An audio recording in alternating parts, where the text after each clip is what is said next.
শুভ দুপুর সবাইকে। সবাই নিশ্চয়ই লাঞ্চ করে নিয়েছো। যাই হোক, কী করবো বলো, একটু লাঞ্চের জন্য আমার একটু দেরি হয়ে যায় পোস্ট করতে লাঞ্চের আইটেমটা।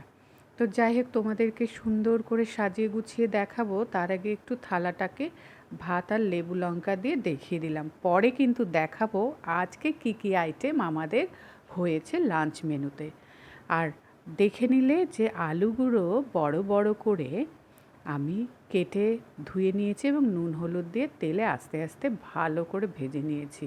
আজকের যে রেসিপিটা আমি দেখাচ্ছি বন্ধুরা, সেটা কিন্তু প্রত্যেকটা বাঙালি পছন্দ করে এবং তার বড় বড় আলুটা তো সেটার জন্য একদম বিখ্যাত।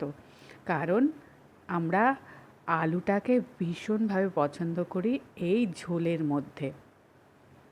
তো সেই কড়াইয়ের মধ্যে আমি আরেকটু তেল নিয়ে নিয়েছি, শুকনো লঙ্কা তেজপাতা ফোড়ন দিয়ে একটু চিনি দেওয়ার পরেই গরম মশলা থেতো করে দিয়ে দিয়েছি গোটা গরম মশলা, তার মধ্যে এলাচ দারচিনি অল্প কয়েকটা লবঙ্গ, এবং তারপরেই টমেটোটা দিয়ে একটু নুন দিয়ে আমি ওটাকে কষিয়ে নিয়েছি টমেটোটাকে, যাতে টমেটোটা তেলে গলে যায় এবং তার রঙটা তেলের মধ্যে এসে যায়। তারপরেই কুচনো পেঁয়াজ বেশ কিছুটা দেওয়ার পরে একটুখানি কিন্তু চিনি দিয়েছি, আবার দিয়ে দিয়েছি নুন, যাতে নুনটা আর পেঁয়াজটাতে যাতে গলে নরম হয়ে যায়। পেঁয়াজ খুব বেশি আমি কিন্তু এখানে ভাজবো না।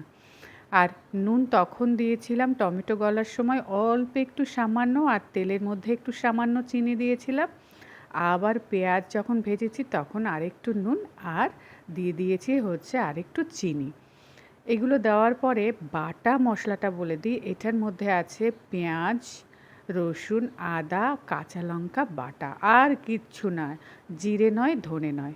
এবার তোমরা দেখে নিয়েছো আজকে কিসের রান্না হচ্ছে। হ্যাঁ, মুরগির মাংস বা চিকেন কারি বলতে পারো। লাল লাল চিকেনের ঝোল বড় বড় আলু দিয়ে। কি লোভ এসে গেল না? সবারই মুখে জল এসে যাবে জানি, কারণ আমরা লাল লাল মুরগির মাংসর ঝোল বড় বড় আলু দিয়ে কিন্তু ভীষণ পছন্দ করি গরম গরম ভাতের সাথে, তাই না? এবার ওই মশলা কষাতে কষাতে যে বাটিতে পেঁয়াজটা ছিল তার মধ্যেই একটু জল দিয়ে ধুয়ে আবার সেই জলটা কড়াইয়ের মশলার মধ্যে দিয়ে দিয়েছি, এবং তারপরেই হলুদ আর হচ্ছে কাশ্মীরি গুঁড়ো লঙ্কা রঙের জন্য দিয়ে দিয়েছি, এবং বেশ কিছুক্ষণ ধরে অল্প অল্প জল দিয়ে এইভাবে কষিয়ে নিয়েছি। মশলাটা কিন্তু একদম ভালো করে কষানো হয়ে গেছে, তেলটা ছেড়ে এসছে। তারপরেই আমি চিকেনগুলো সব দিয়ে দিচ্ছি ওই মশলার মধ্যে। এইবার কিন্তু মশলাটাকে ভালো করে মশলার সাথে চিকেনটাকে আমি কষিয়ে নেব। এই কষানোর ওপরই কিন্তু নির্ভর করবে মাংসের রঙটা আর টেস্টটা। কারণ ধরে যেতে দিলে কিন্তু তাহলে মাংসের রং আর লাল থাকবে না, কালচে হয়ে যাবে। সেই জন্য কিন্তু মাঝে মধ্যে গ্যাসটাকে মিডিয়াম আঁচ করে কিন্তু কষতে হবে মাংসটা। আর মাংস যত কষবে তত মাংস আরও টেস্ট হয়। আর আমি সেই জন্য বেশ কিছুক্ষণ ধরে মাংসটাকে মশলার সাথে কষিয়ে নিচ্ছি, আর কিন্তু ধরতে দিচ্ছি না একটুও মশলাটা নিচে, কারণ আমি এর রঙটাকে পুরো লাল লালই রাখবো। যখন মশলাটা মানে চিকেনটা যখন বেশ কষানো হয়ে গেছে তখন কিন্তু ভাজা আলু দিয়ে আবার একটু কষিয়ে নিচ্ছি কিছুক্ষণ ধরে, যাতে মশলা আলু চিকেন সব একসাথে মিশে যায়।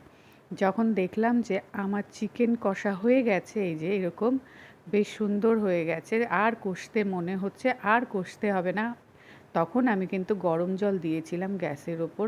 আমি চিকেনে গরম জলটা পুরোটা দিয়ে দেব, কারণ লাল লাল ঝোল হচ্ছে, এটা কিন্তু কষা করছি না।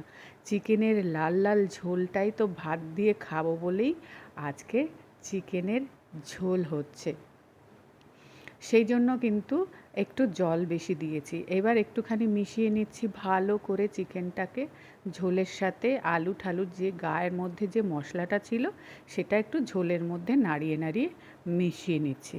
এবার বেশিক্ষণ নয়, কিছুক্ষণের জন্য গ্যাসটা একদম কমিয়ে দিয়ে ঢাকা দিয়ে রাখবো। আর যেহেতু গরম জল দিয়েছি সেই জন্য এটা ফুটে উঠতে বেশি সময় লাগবে না।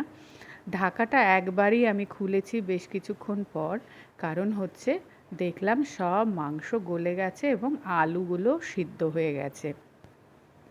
তো হয়ে গেছে আমার মাংসের ঝোল। এইবার আমি কি করব, এইবার একটা কড়াইয়ে একটু ফোড়ন দেব। একটা কড়াইয়ে একটু সর্ষের তেল নিয়েছি এবং বেশ গরম হয়ে যাওয়ার পরে কিন্তু আমি গ্যাসটা অফ করে দিয়েছি। আর কিছুটা কাশ্মীরি গুঁড়ো লঙ্কা খুন্তির উপর দিয়ে, ওই খুন্তির ওপরেই কিন্তু ওই লঙ্কার গুঁড়োটার উপরে গরম তেলটা আমি ঢেলে দিলাম। এটা কেন করেছি জানো বন্ধু? কারণ এটাতে রঙটা ভীষণ আরও সুন্দর আসবে আর তেলটা কিন্তু আরও বেশি করে ভাসবে মাংসের ওপরে। আর কাশ্মীরি গুঁড়ো লঙ্কা যদি আমি তেলের মধ্যে ছাড়তাম তাহলে কিন্তু কাশ্মীরি গুঁড়ো লঙ্কাটা পুড়ে যেত আর এই রঙটা কিন্তু আসতো না।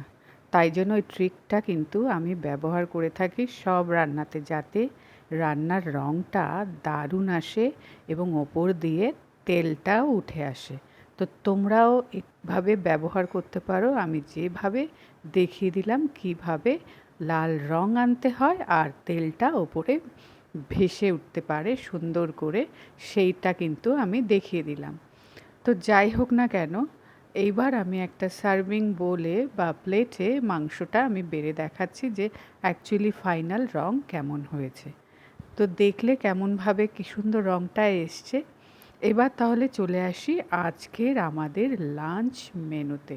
এটা কিন্তু আমাদের গাছের লেবু, কাগজি লেবুর গাছের থেকে আমি একদম টাটকা লেবুটা পেড়ে কেটে তবে তোমাদেরকে দিচ্ছি বা দেখাচ্ছি।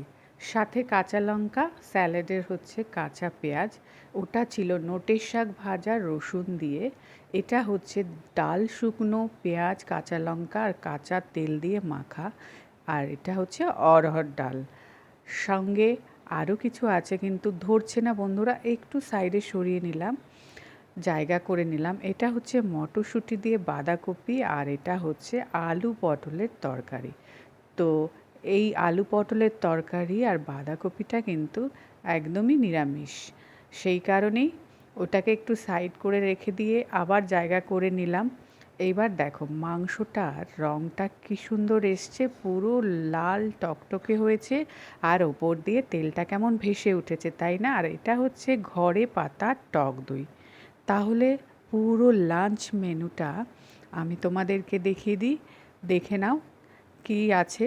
রসুন দিয়ে নোটে শাক ভাজা, ডাল মাখা, অরহর ডাল, বাঁধাকপি, আলু পটলের তরকারি এবং চিকেন, সাথে ঘরে পাতা টক দই, সঙ্গে লেবু লঙ্কা এবং কাঁচা পেঁয়াজ। এই হচ্ছে আজকের লাঞ্চ আমাদের।